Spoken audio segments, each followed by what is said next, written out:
Olá pessoal, aqui é a Jussiane, quem fala com vocês é a professora Jussiane Veríssimo. Eu irei ministrar a matéria de Direito Constitucional. Irei passar somente alguns tópicos mais importantes. Então vamos lá. O que é a Constituição? A nossa Constituição é do ano de 1988 e eu vou explicar um pouco o que é a Constituição. A Constituição ela é a lei máxima de um país. E no caso da nossa Constituição de 1988, ela é a lei maior do nosso país. Todas as leis que estão abaixo da Constituição, elas são leis infraconstitucionais. E nenhuma lei pode ir contra o que está escrito na Constituição. Porque caso afronte a Constituição, essa lei se tornará inconstitucional. Então, de acordo com a pirâmide, a Constituição ela está no topo máximo. Todas as leis têm que ir de acordo com o que está dentro da Constituição. Eu vou explicar um pouco a classificação da nossa Constituição, que é de 1988. Nós já tivemos várias outras Constituições, mas de acordo com a nossa Constituição que vigora no momento, eu vou explicar a classificação dela para que vocês tenham uma noção do que significa a nossa Constituição. Então vamos lá. Quanto à origem, a nossa Constituição, existem três formas para classificar quanto à origem. Pode ser uma Constituição outorgada,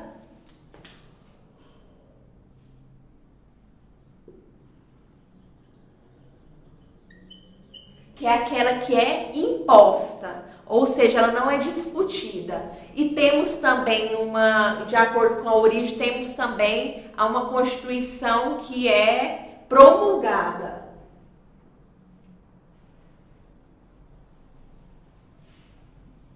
A Constituição promulgada no caso, o exemplo da nossa Constituição de 1988. Por quê? Porque ela é fruto de debates, ela é uma Constituição democrática. Foram 2 anos de debates para que a nossa Constituição fosse feita. Então, de acordo com a classificação da Constituição de 1988, ela é promulgada. Mas também temos constituições que são chamadas cesaristas ou plebiscitárias.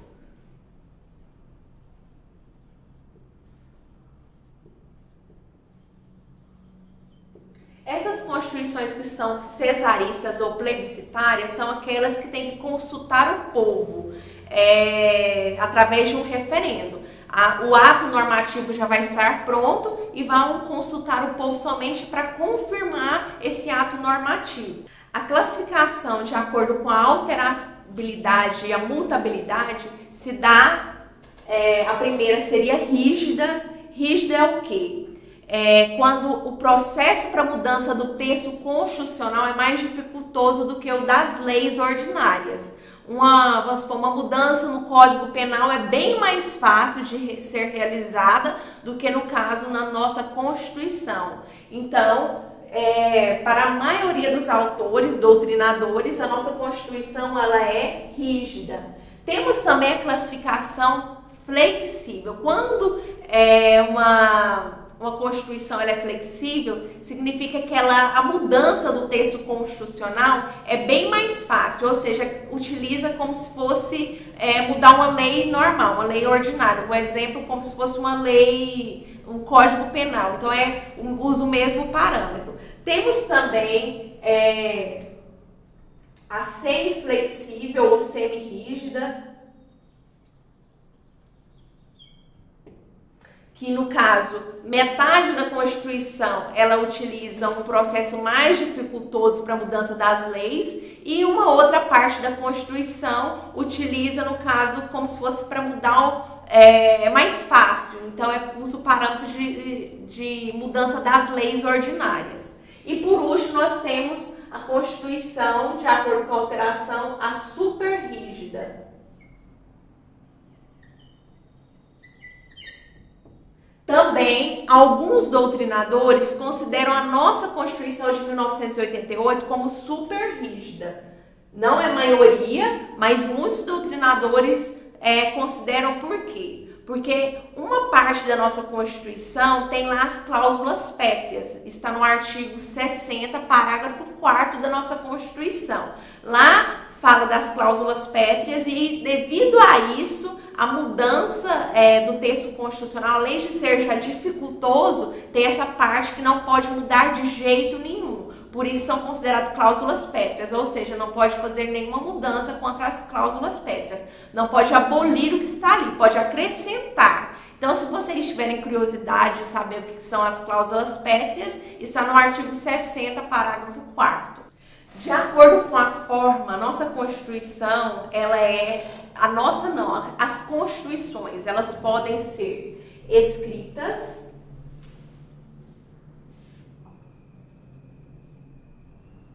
ou não escritas. No caso da Constituição de 1988, a nossa Constituição, ela é um exemplo de Constituição escrita, ou seja, ela é um pacote fechado que está o quê? Está sistematizado ali num documento. Já uma Constituição não escrita, um exemplo seria a Constituição da Inglaterra, que é formada por costumes, por tradições. Lá eles não têm um texto mesmo que eles seguem, eles utilizam várias outras coisas, igual eu falei, os costumes, jurisprudências, para eles se embasarem ali. Outro exemplo, quanto à classificação das Constituições, temos um modo de elaboração. O modo de elaboração pode ser dogmático ou histórico. Uma Constituição pode ser histórica. No exemplo da nossa Constituição de 1988, ela é dogmática. O que seria, no caso, uma Constituição dogmática?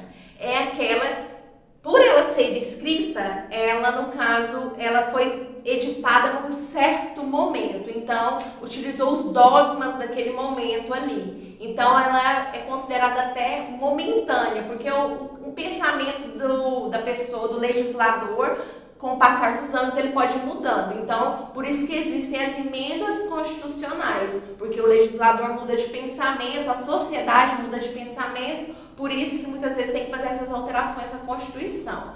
Já a Constituição, uma Constituição histórica, seria aquela Constituição que é não escrita. Como eu dei o exemplo para vocês, a Constituição da Inglaterra é não escrita e ela também é um exemplo de Constituição histórica. Por quê? Porque eles prezam pelos costumes, pelas tradições. Então, seria considerada uma Constituição mais estável, que não é fácil de modificar.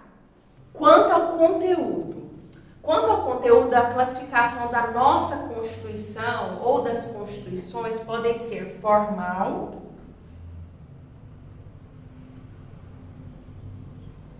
e material.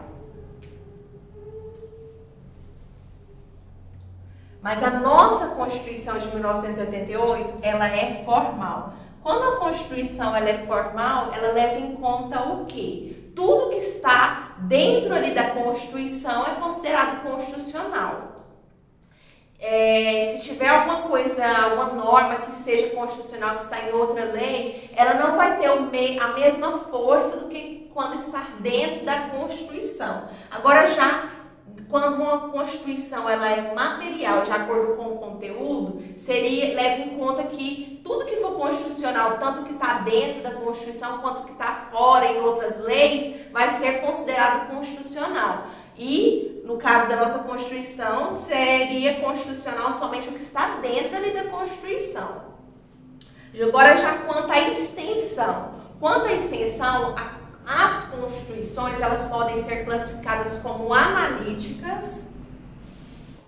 Uma Constituição que é analítica, no caso, o exemplo da nossa Constituição de 1988, seria aquela que é também chamada de prolixa, é aquela que tem diversos assuntos. A nossa Constituição trata de diversos assuntos, desde direitos e garantias individuais, a meio ambiente, a coisas de idosos, então saúde, meio ambiente, então várias coisas. Tem vários assuntos, por isso que ela é chamada de analixa ou prolixa, por causa dessa diversidade de assuntos. Já quando a Constituição é sintética, é aquela também chamada de concisa ela trata de poucos assuntos, mas está relacionada mais a como coisas relacionadas com a organização do Estado. Um exemplo de uma Constituição sintética seria a norte-americana. As constituições lá dos Estados Unidos, no caso, elas são sintéticas porque eles tratam praticamente só da organização do Estado, da estrutura do Estado. Não tem essa diversidade de assuntos igual tem a nossa Constituição. E por último, nós temos o quê? Uma Constituição laica. Quando a gente fala de Constituição laica, é a mesma coisa de falar Estado leigo ou não confessional, quando não tem diferenciação entre religiões. Todas as religiões são tratadas de forma simétrica, com igualdade. Então, não tem como um prefeito, um presidente, ou seja, a União, os estados, os municípios e o DF ficar fazendo distinções para, no caso, dar privilégios para uma determinada religião. Todas as religiões têm que ser tratadas de forma igualitária. Por isso que são chamados, a nossa Constituição é laica, leiga ou não confessional, porque ela não professa uma religião X. Todas as religiões, elas têm liberdade de serem cultuadas no nosso país, ou seja, no nosso estado com letra maiúscula. Então, para finalizar esse assunto aqui da classificação das constituições, nós vamos falar o quê? Na nossa Constituição de 1908, que é a Constituição do Brasil, nós podemos, então, entender que ela é promulgada, ou seja, aquela que foi discutida. Ela é uma Constituição rígida, ou seja, a mudança do texto constitucional é mais dificultoso do que o das leis. E para alguns autores é super rígida devido às emendas, devido às cláusulas pétreas, né? Devido às emendas que foram feitas nessa Constituição serem mais dificultosas. Então, ela é super rígida por causa disso, por causa das cláusulas pétreas. Além de ter a parte que é dificultosa, naturalmente, vai ter essa parte aí das cláusulas pétreas. Quanto ao modo de elaboração, a nossa Constituição vai ser dogmática, ou seja, levado em conta o dado momento que ela foi feita. Então, se tiver mudança na forma de entendimento do legislador, vai haver mudança, com certeza, no texto constitucional. De acordo com o conteúdo da nossa Constituição, ela é formal. Como eu disse para vocês, formal é quando tudo que está escrito ali dentro da Constituição é constitucional. Se tiver algum assunto que seja constitucional, mas estiver fora da Constituição, não vai ter o mesmo peso. Quanto à extensão, a nossa Constituição, ela é analítica ou prolixa, porque trata de diversos assuntos. Então, eu espero que vocês tenham entendido. E quanto à laicidade também, nosso Estado, né, o nosso país, ele não dá privilégios para nenhuma religião. Ele leva em conta a igualdade das religiões. Então, eu espero que vocês tenham entendido em relação à classificação. Tem diversas outras classificações nas doutrinas, mas essas aqui são as mais relevantes. Dando continuação aqui, o outro tópico seria a organização do Estado. Quando eu falo de Estado com letra maiúscula, é a mesma coisa que país. Então, eu vou falar da organização do país, de maneira bem simples e didática. Então, quais são os elementos que compõem o Estado? Primeiramente, o que é Estado? Estado seria uma sociedade politicamente organizada com os elementos povo, território e governo soberano. Então, o que compõe um Estado? Ou seja, o país: povo, território e governo soberano. Para que vocês não confundam povo com população e nem nação, então eu vou explicar um por um aqui para vocês entenderem. Então, o que seria povo? Qual que é o conceito de povo? Povo seria um conjunto de nacionais. Conjunto de nacionais. Resumidamente, significa isso. Então, povo seria um conjunto de nacionais. São aquelas pessoas que estão no país ligadas pelo laço da nacionalidade. Pode ser tanto brasileiros natos quanto brasileiros naturalizados. Todos esses fazem parte dos nacionais. A partir do momento que a pessoa pediu sua naturalização, ela também vai ser considerado povo, e esse povo, no caso, se for do Brasil, será o povo brasileiro. Já a população. População já é algo mais voltado para algo numérico, quantidade de pessoas. Então, quando fala de população, aqui engloba os nacionais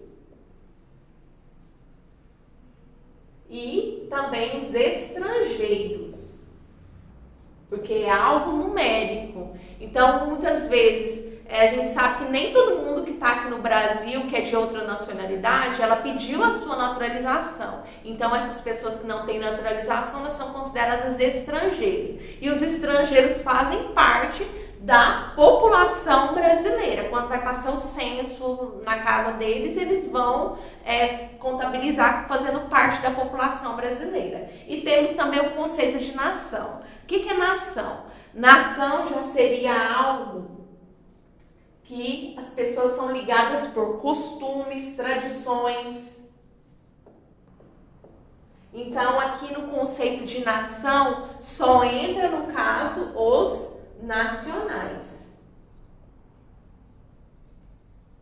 Os estrangeiros não integram o conceito de nação. Mas quando a gente for dar um exemplo, a nação brasileira, os estrangeiros já não fazem parte da nação brasileira, porque o Brasil tem os seus costumes, tem a sua história, e os estrangeiros não fazem parte. Mas uma vez que uma pessoa é de outro país e pediu a naturalização, ele é considerado um brasileiro naturalizado, ele vai fazer parte dos nacionais, e ele também vai fazer parte da nação brasileira também. Então, o que eu quero que vocês memorizem com isso aqui, eu quero que vocês prestem atenção. A organização do Estado é o quê? É formada por 3 elementos: povo, território e governo soberano. Como eu disse, para vocês não fazerem confusão, então por isso que eu falei aqui da população e da nação. Mas povo é o conjunto de nacionais. Quando eu falo de território, território vocês vão aprender mais em direito penal, lá de extraterritorialidade, o que faz parte do território brasileiro. Então eu não vou aprofundar nessa parte aqui do território, aqui em direito constitucional. E quando fala de governo soberano, em relação ao Estado, seria o quê? É como o Brasil, né? O nosso país, ele é visto internamente, ou seja, ele tem uma supremacia com relação aos cidadãos, e como ele é visto exteriormente, como os outros países veem ele tem essa autonomia de tomar decisões e não ficar pedindo opinião para os outros países. Ele tem essa autonomia, ele não tem submissão com nenhum outro país. Então, quando fala que ele é um governo soberano, que o Brasil, né, que o nosso país, que o nosso Estado é um governo soberano, é em relação a isso. Internamente, ele tem essa supremacia de tomar decisões e os cidadãos cumprirem o que foi determinado, e como ele é visto lá fora também, exteriormente, né? É isso que eu gostaria que vocês memorizassem em relação à organização do Estado.